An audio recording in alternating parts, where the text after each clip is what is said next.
mati bacaan-bacaan ini membawa kita pada intisari keajaran Kristiani tentang Tuhan Yesus sebagai gembala yang baik.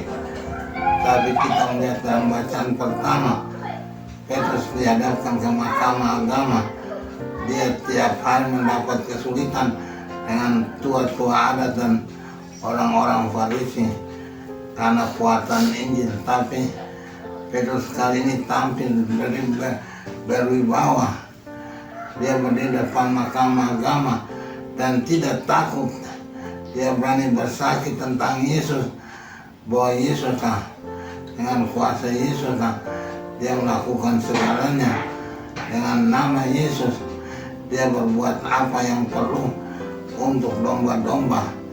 Saya merasa bahwa saat ini Petrus menyadari dirinya bukan lagi sebagai nelayan atau siapa orang-orang pinggir, tapi dia benar-benar seorang tokoh penting dalam gereja ini. Dia menjadi wakil Kristus yang kelihatan di dunia. Kalau kita melihat dia berbicara tadi, dia berbicara sebagai orang yang berkuasa dan berwibawa. Dia tidak takut-takut lagi. Benar-benar dia seorang istimewa, sehingga kita merasa dia sebagai pemimpin kita. Dia memang gembala yang baik bagi kita semua. Sampai saat ini, dari jemaat awal, jemaat perdana, sampai sekarang kita tak mengaku Petrus menjadi wakil Kristus yang kelihatan di dunia, yang menjadi wakil Kristus yang kedua bagi kita. Kita merasa berutang budi padanya.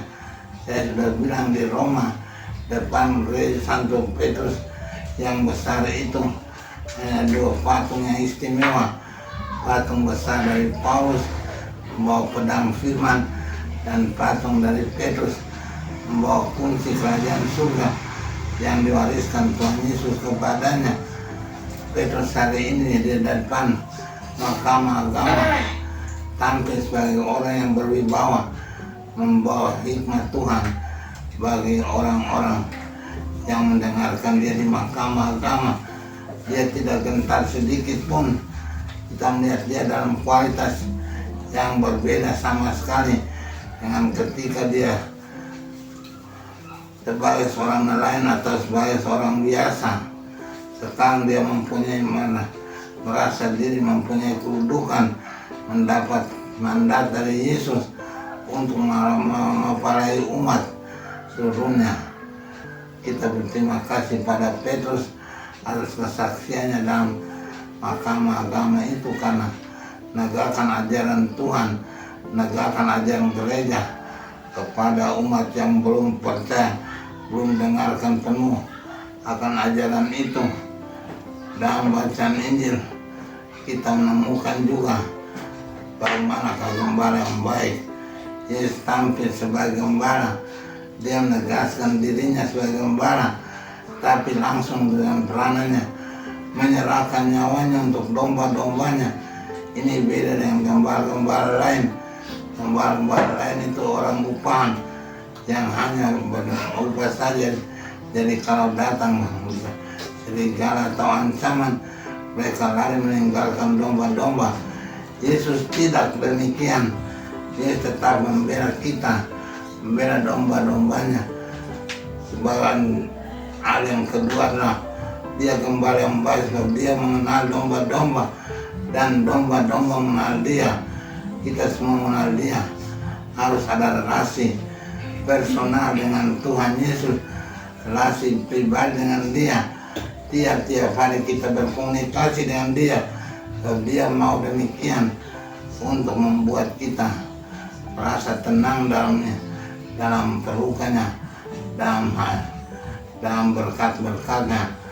Semoga dalam hidup kita benar-benar mengenal Tuhan Yesus sebagai gembala yang baik bagi kita semua.